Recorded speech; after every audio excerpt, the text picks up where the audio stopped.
Isang ganap na typhoon na po yung ating minomonitor na si Typhoon Karina with international na Gemi as of 2 in the afternoon. Meron po tayong update as of 5 in the afternoon. Huli pong namata ng sentro nitong si Typhoon Karina sa layong 420 kilometers silangan ng Tuguegarao City, Cagayan. Kung kanina pa 110 kph, ang lakas ng hangin na ito sa ngayon ay 120 kilometers per hour po malapit dun sa kanyang sentro at may pagbugso hanggang 150 kilometers per hour. Mabagal ito kumikilos sa ngayon pahilaga, hilagang kanluran. Base po sa ating latest satellite animation, merong direct effect yung outer rain bands nitong si Typhoon Karina dito po sa may Cagayan Valley at ang natitirang bahagi ng Luzon plus some areas in Visayas and Mindanao po mapapansin po nila, meron din mga kaulapan na epekto naman ng habagat or southwest monsoon na siya pinalalakas nitong si Bagyong Karina. So asahan po natin moderate to heavy with at times intense rain sa malaking bahagi po ng Luzon ang ating mararanasan overnight. Base naman po sa latest clock ng Pag-asa, inaasahan pa rin nakikilos generally pahilaga sa susunod po na 24 oras itong si Typhoon Karina. Inaasahan po natin bukas ng hapon, nasa around 340 kilometers ito, silangan ng Basco, Batanes. Hihilaga pa ito pagsapit po ng Wednesday ng hapon at nasa layo ng 380 kilometers, hilaga-hilagang silangan po ng Itbayat, Batanes. Possibly pagsapit po ng madaling araw ng Thursday ay malapit na ito sa may areas po ng Ryukyu Island sa may southern Japan plus northern Taiwan. And then inaasahan natin pagsapit po ng umaga ng Thursday ay nasa labas na ito ng Philippine Area of Responsibility na nasa higit 500 kilometers north of Batanes. Base po sa ating latest track, hindi pa rin ito nakikita na tatama sa ating kalupaan. Even yung ating cone of probability, mababa din po yung chance na nadidikit pa ito sa may areas po ng northern Luzon. Subalit kung mapapansin natin itong kulay dilaw, associated po yan sa strong winds, dala nitong Typhoon Karina, is possible pa rin po na magkaroon ng mapabugso ng hangin sa may eastern side po ng Cagayan Valley. And in terms of intensity, simula po ngayon hanggang sa makalabas ito ng Philippine Area of Responsibility, mataas ang chance na ito manatili as a typhoon category. Sa ngayon po, nakataas pa rin ang babala bilang isa or tropical cyclone wind signal number 1. Dito pa rin po sa eastern side ng Cagayan Valley, kabilang na dyan ang buong Batanes.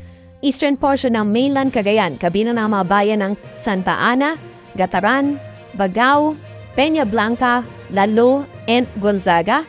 Signal number 1 din po sa eastern portion ng Babuyan Islands, kabilang na ang mga eastern ng Camiguin and Babuyan.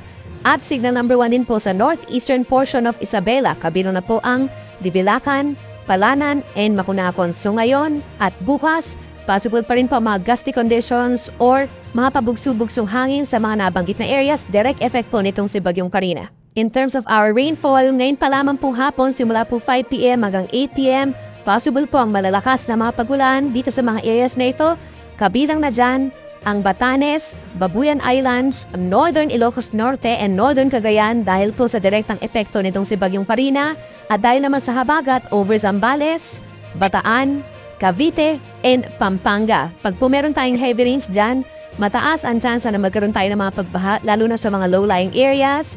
Meron din po chance na mapagguho ng lupa lalo na sa mga mountainous areas kaya makipag-coordinate po sa inyong mga lokal na disaster risk reduction and management offices kung kinakailangan at hindi rin natin inaalis yung chance na magkakaroon pa tayo ng mga rainfall warnings in other areas of Western Visayas and natitirang bahagi pa ng Luzon at hindi rin natin inaalis yung chance na magkaroon tayo ng mga orange and red rainfall warnings sa mga susunod po na issuances. In terms of pag-ulan, asahan pa rin po sa susunod na 3 araw, may epekto pa rin itong si Bagyong Karina at ang southwest monsoon na siyang pinalalakas nito, knowing po na mahina or mabagal itong bagyong si Karina. Asahan po natin, overnight ang pinakamatataas na chance na ulan dito pa rin po sa may Zambales, Bataan, and Occidental Mindoro. Heavy to intense rains po ang mararanasan or nasa hanggang 200 mm na dami ng ulan. Meron din tayong direct effect na malalakas na ulan over northern and eastern Cagayan kabilang Babuyan Islands, eastern Isabela, buong Ilocos Region 50 to 100 mm, gayon din na Apayao, Abra, Benguet, Tarlac, Nueva Ecija, Pampanga, Bulacan. Bagin dito sa Metro Manila, magdala po ng payong kung nalabas ng bahay or sa inyong magtrabaho, mataas ang tsansa ng ulan, gayon din sa buong Calabarzon, Oriental Mindoro, Marinduque, Romblon, Northern Palawan kabilang ang Cuyo and Calamian Islands, gayon din sa may Aklan kabilang Boracay, at sa may Antique asahan yung mga pagulan.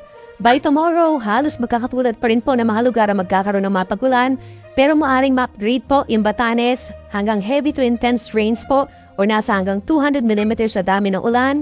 Gayon din ang malaking bahagi ng Ilocos Region, Abra and Benguet bukas at patuloy pa rin ang malalakas na pagulan over Zambales, Bataan and Occidental Mindoro habang meron tayong moderate to heavy rains pa rin bukas over Metro Manila, most areas of Central Luzon, Calabarzon, natitirang bahagi ng Cordillera Region, at dito rin po sa halos buong Mimaropa, possible din po ang malalakas na ulan. Pagsapit ng Miyerkules, ito yung time kung saan lumalayo na itong si Bagyong Karina, makaranas pa rin tayo ng habagat. Dito po sa may Ilocos Region, Abra, Benguet, Zambales, and Occidental Mindoro as well as Bataan, dyan pa rin po pinakamatataas ng tsansa ng ulan, at pinakamataas ng tsansa ng mga moderate to heavy rains naman over Batanes, Metro Manila, Apayao, Tarlac, Nueva Ecija, Pampanga, Bulacan, Rizal, Cavite, Batangas hanggang sa may Oriental or Calamian Islands pa rin po. Kaya naman po patuloy na paalala sa ating mga kababayan sa susunod na 3 araw, lagi po tayo mag-iingat at inulit natin makipag-coordinate po sa ating mga local DRR offices. Lagi magantabi sa ating mga heavy rainfall warnings and rainfall advisories, mag-ingat sa mga pagbaha at pagbuho ng lupa at yung pagragasa ng mga ilog, at lagi makipag-coordinate din kung meron pa yung mga travels, airline man yan, ay makipag-coordinate po sa inyong mga airline companies dahil kapag makulimlim at patuloy ang mga pagulan, may tendency din po na merong mga thunderstorms, yung mga pagkidlat pagkulog, posible ang suspension ng inyong mga flights. In terms of severe winds naman po, mostly dahil yung malalakas na mga hangin na dulot nitong habagat or southwest monsoon, sa susunod po na 3 araw, possible pa rin yan over many areas, hindi lang dito sa Luzon, kung saan pinakamalapit si Karina, kundi maging dito rin po sa may Visayas and Mindanao. For tonight, pinakamataas ang mapabugso ng hangin dito po sa may Zambales, Bataan, Aurora, Metro Manila, Calabarzon, Mimaropa, Bicol Region, and Visayas. By tomorrow, asahan pa rin po sa malaking bahagi po ng Luzon, Ilocos Region, Zambales, Bataan, Aurora, Metro Manila, may mga pagbugso-bugso pa rin po. Ganyan sa Calabarzon, Mimaropa, Bicol, halos buong Visayas, Zamboanga Peninsula, and even Davao Region kahit malayo itong si Bagyong Karina, ay inenance pa rin po nito yung mga hangin or hanging habagat dito po sa katimugang bahagi ng ating bansa. And hanggang sa Wednesday, July 24, habang umaakyat itong si Bagyong Karina, ay pinapalakas pa din ito ang hanging habagat over Ilocos Region, Apayao, Abra, Benguet, Nueva Vizcaya, Quirino, Isabela, Central Luzon, Metro Manila pa rin po asahan yung pabugso-bugsong hangin, Calabarzon, Mimaropa, Bicol Region, Western Visayas, Northern Samar, and Northern portion of Samar. Inuulit po natin, hindi dahil ito sa bagyo directly, kundi dahil po ang mga hangin na ito ay dahil sa hanging habagat.